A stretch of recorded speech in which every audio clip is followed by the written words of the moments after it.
Okay, later on today we have the 2020 NBA draft.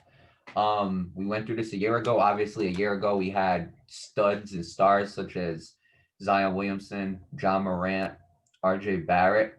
Um, but before I give my opinion on this NBA draft, Nate, let me switch on to you. Who do you like? Let me ask you first. Who do you like as the first pick this year?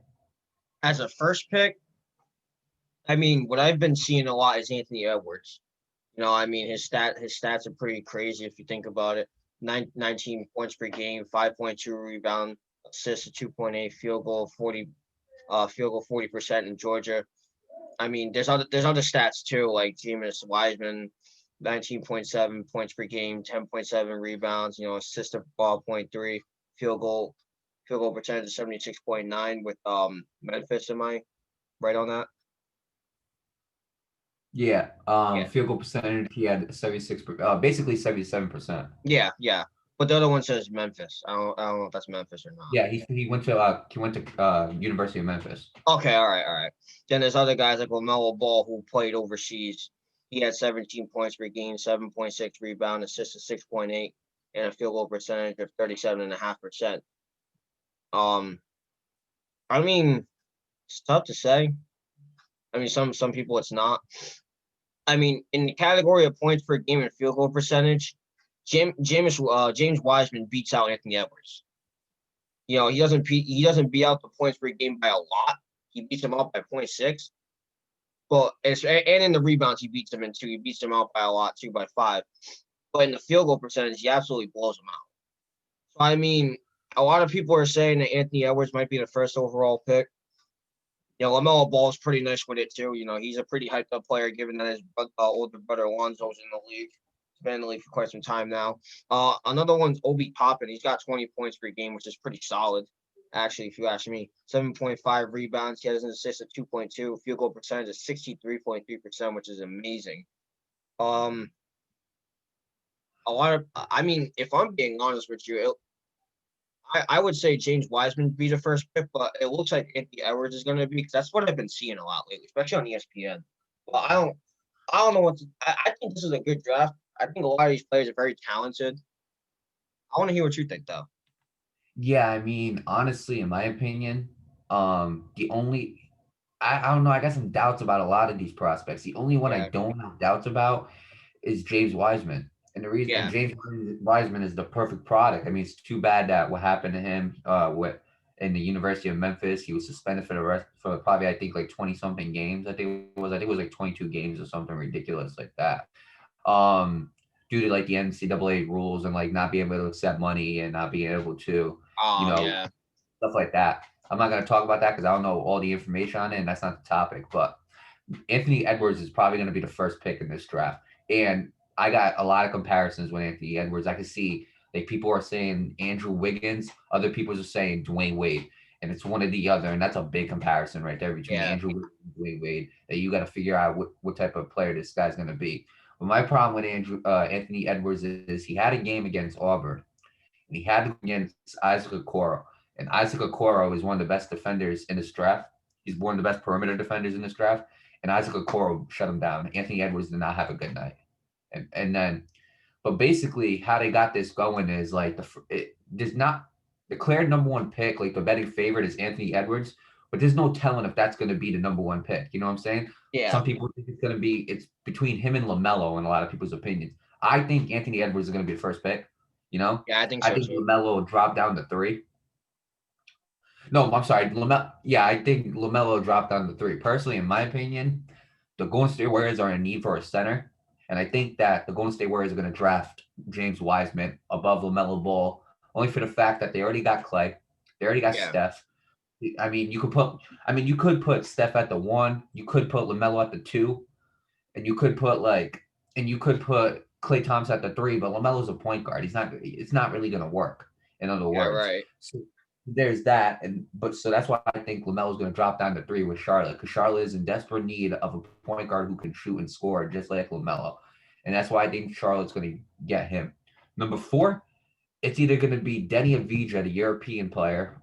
He was, I think, the European League's MVP one year, and then it's between Obi Toppin from Dayton. And I feel bad for Obi Toppin. The reason why I feel bad for him is because Dayton in his last year were ranked number one in the country.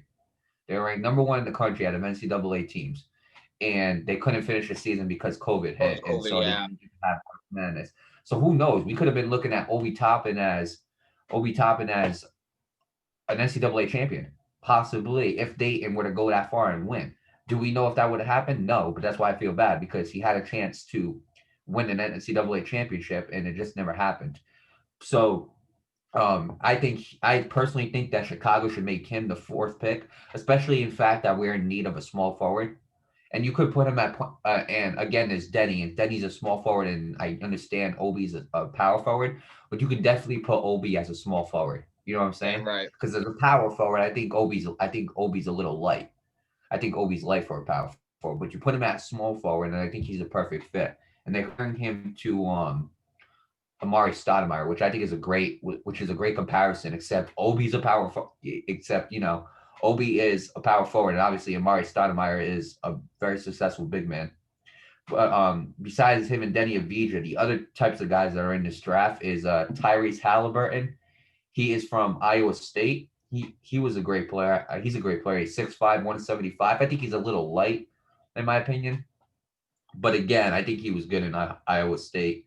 Killian Hayes is another one. That's another guy in this draft that might be underlooked. 6'5", 192. He's a little heavier. So I mean, like that's the ideal way for a point guard. Isaac Okoro is projected to go to the Knicks. And Isaac Okoro, he's 6'6", 225. I think he's one of the best defenders in this draft. And I like Isaac Okoro. You know what I'm saying? Is he going to be a fourth pick for the Bulls? No. Is he going to be a fifth? No.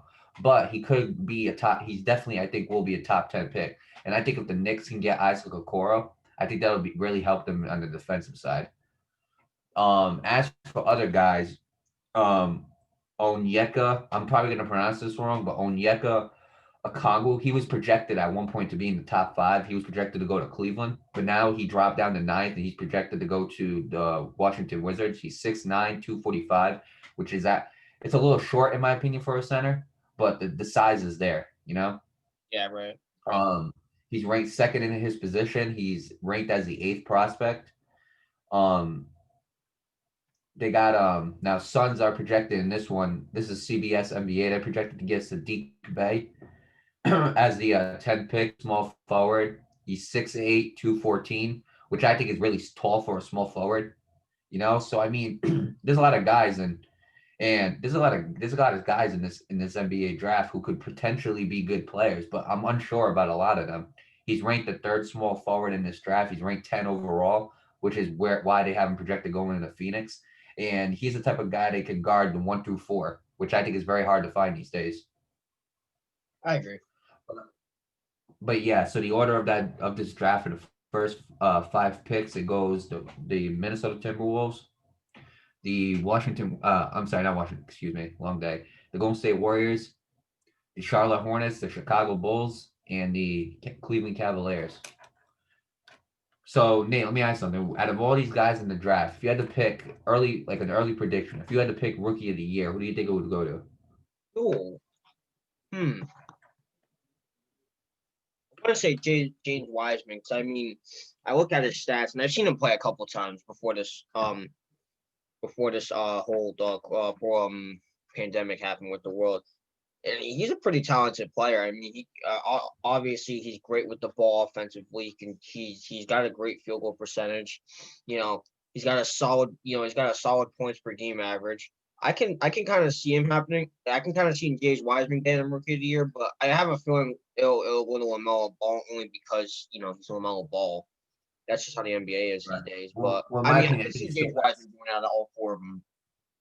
Well, in my opinion, he still has to produce. Remember, it would have been Yeah, the same right. thing with Lonzo, but again, Lonzo didn't have the best rookie season, and that Rookie of the Year ended up going to Ben Simmons because he was injured the previous year, so he was able to win it this year, that Yeah, year.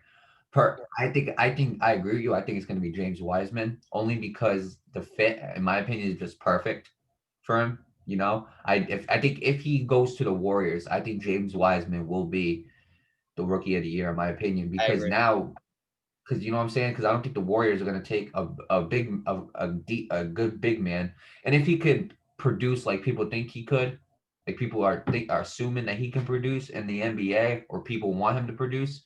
If he can do that, I wouldn't see why he wouldn't be rookie of the year. Yeah, When you have Clay and Steph Curry, they're doing most of the scoring, so obviously you're double teaming them. You don't really have, like, I think they might still have Andrew Wiggins. You know, yeah. they still have Andrew Wiggins, and that's a good thing. But like again, Draymond Green, and now you got James Wiseman. I think that's a decent starting five in my opinion. I Not think to you can mention, learn. not to mention that Warriors team is most definitely going back to the playoffs this year. There's no ifs and buts about it. Absolutely. That team's definitely fighting for another NBA title like they lost it last time after they lost it. Absolutely. I think in my opinion, the best center that they had within those championship years, in my opinion, might have been Andrew Bogut that first year, or JaVale McGee those like last 2 years they won. Other than that, I don't think they've had a good. I don't think they've really had a good center play. And so like DeMarcus Cousins, you can make an argument, but like he wasn't really that good neither, and he kept getting hurt. So like I think if James Wiseman becomes the player that everybody expects him to be, and he produces the numbers that everybody expects him to produce, I think James Wiseman could easily win Rookie of the Year, and I could see the Warriors not only making the playoffs, but I could also see him possibly going back to the finals. Yeah, I agree.